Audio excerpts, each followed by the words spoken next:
राधे राधे। ओम नमः शिवाय। कैसे हैं आप लोग? ईश्वर कृपा से आप सब अच्छे होंगे। ईश्वर सब पे कृपा बनाए रखे, सबका कल्याण करे। आज हम बताने जा रहे हैं श्री शिव पुराण महात्म का दूसरा और तीसरा अध्याय। चंचला की प्रार्थना से ब्राह्मण का उसे पूरा शिव पुराण सुनाना और समयानुसार शरीर छोड़कर शिवलोक में जा चंचला का पार्वती जी की सखी एवं सुखी होना। और उसके पहले हम कहना चाहेंगे, यदि आपने हमारे चैनल को सब्सक्राइब नहीं किया तो प्लीज़ हमारे चैनल को सब्सक्राइब कर लीजिए और बेल आइकन बटन अवश्य दबा दीजिए, जिससे कि हमारे आने वाले सारे वीडियोस आपको प्राप्त हो सके। यदि आपको कथा अच्छी लगे, समझ में आए और नहीं भी समझ में आ रही है, अच्छी नहीं लग रही है, तो भी हमको ओम नमः शिवाय अवश्य लिखिए कमेंट में। और अच्छी लग रही है तो वीडियो को लाइक शेयर अवश्य कीजिए, जिससे कि और भी लोग लाभान्वित हो सकें। चलिए अब चलते हैं कथा की तरफ।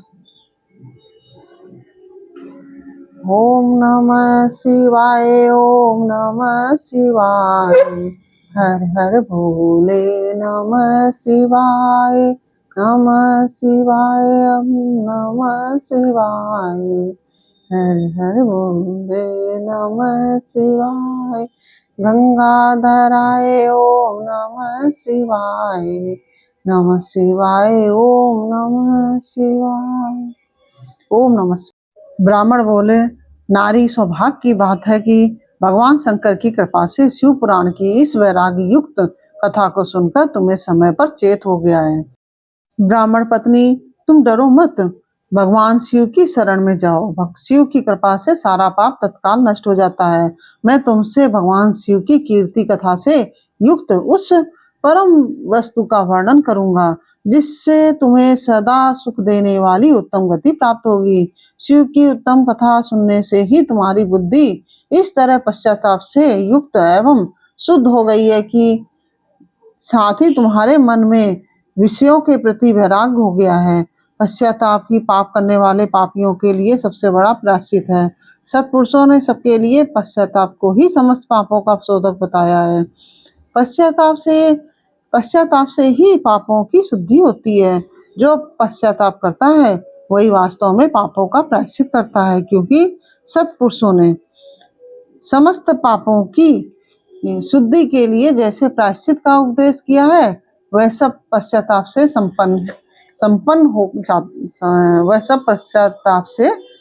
हो जाता है। जो पुरुष विधि पूर्वक प्रायश्चित करके निर्भय हो जाता है पर अपने कुकर्म के लिए पश्चाताप नहीं करता, उसे प्रायः उत्तम गति नहीं प्राप्त होती, परंतु जिसे अपने कुकृत्य पर हार्दिक पश्चाताप होता है वह अवश्य उत्तम गति का भागी होता है, इसमें संशय नहीं है।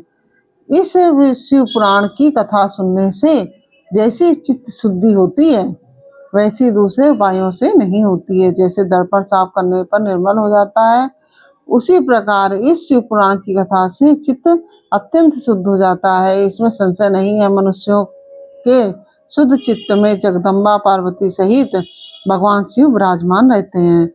इससे वह विशुद्ध आत्मा पुरुष श्री सांब सदाशिव के पद को प्राप्त होता है। इस उत्तम कथा का श्रवण समस्त मनुष्यों के लिए कल्याण का बीज है। अतः यथोचित शास्त्रोक्त मार्ग से इसकी आराधना अथवा सेवा करनी चाहिए। यह भव बंधन रूपी रोग का नाश करने वाली है। भगवान शिव की कथा को सुनकर फिर अपने हृदय में उसका मनन एवं निधिध्यासन करना चाहिए और इससे पूर्णतया चित्त शुद्धि हो जाती है। चित्त शुद्धि होने से महेश्वर की भक्ति अपने दोनों पुत्रों ज्ञान और वैराग्य के साथ निश्चय ही प्रकट होती है। तत्पश्चात महेश्वर के अनुग्रह से दिव्य मुक्ति प्राप्त होती है, इसमें संशय नहीं है। जो मुक्ति से वंचित है उसे पशु समझना चाहिए, क्योंकि उसका चित्त माया के बंधन में आसक्त है। वह निश्चय ही संसार बंधन से मुक्त नहीं हो पाता है।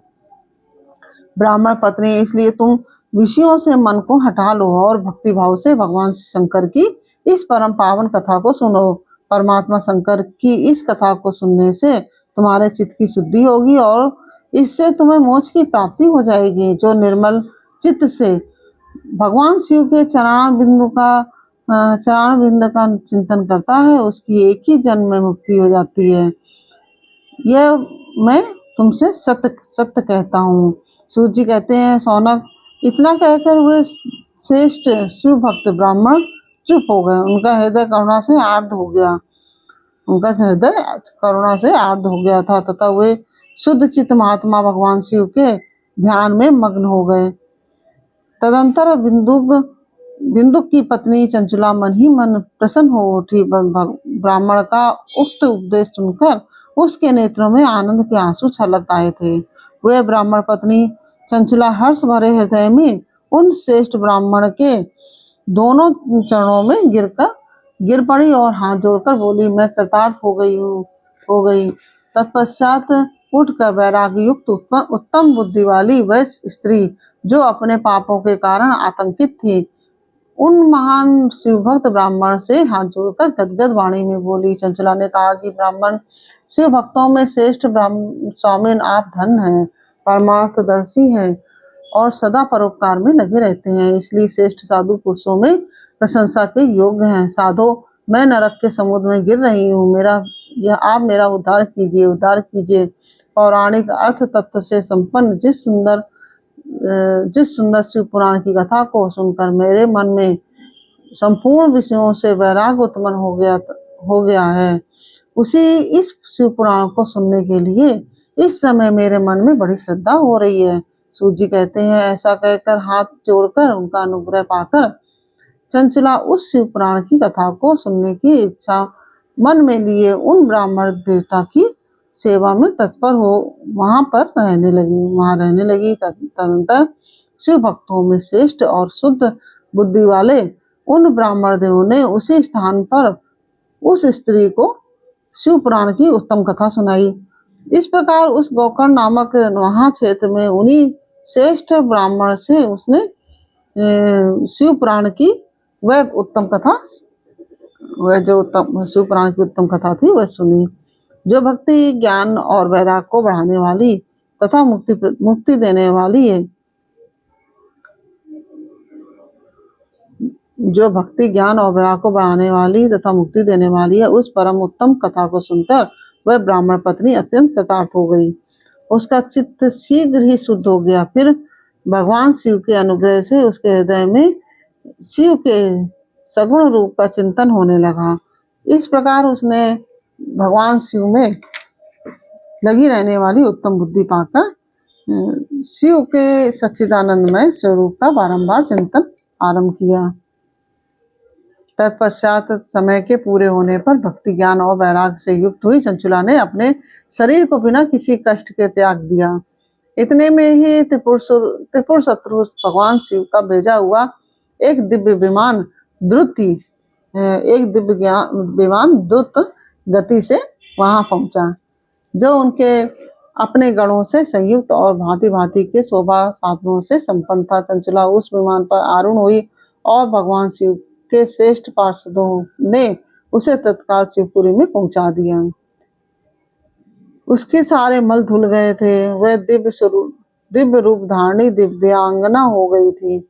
उसके दिव्य अवयव उसकी शोभा बढ़ाते थे। मस्तक पर अर्धचंद्र का मुकुट धारण किए वह गौरांगी देवी शोभाशाली दिव्य आभूषणों से विभूषित थी। शिवपुरी में पहुंचकर उसने सनातन देवता त्रिनेत्रधारी महादेव जी को देखा और सभी मुख्य देवता उनकी सेवा में खड़े थे। गणेश, भृंगी, नंदीश्वर तथा वीरभद्रेश्वर आदि उनकी सेवा में उत्तम भक्तिभाव से उपस्थित थे। उनकी अंग कांति करोड़ों सूर्यों के समान प्रकाशित हो रही थी। कंठ में नील चिन्ह शोभा पाता था। 5 मुख और प्रत्येक मुख में 3-3 नेत्र थे। मस्तक पर अर्धचंद्राकार मुकुट शोभा देता था। उन्होंने अपने वामांग भाग में गौरी देवी को बिठा रखा था, जो विद्युत पुंज के समान प्रकाशित थी। गौरीपति महादेव जी की कांति कपूर के समान गौर थी। उनका सारा शरीर श्वेत रस भस्म से भासित था।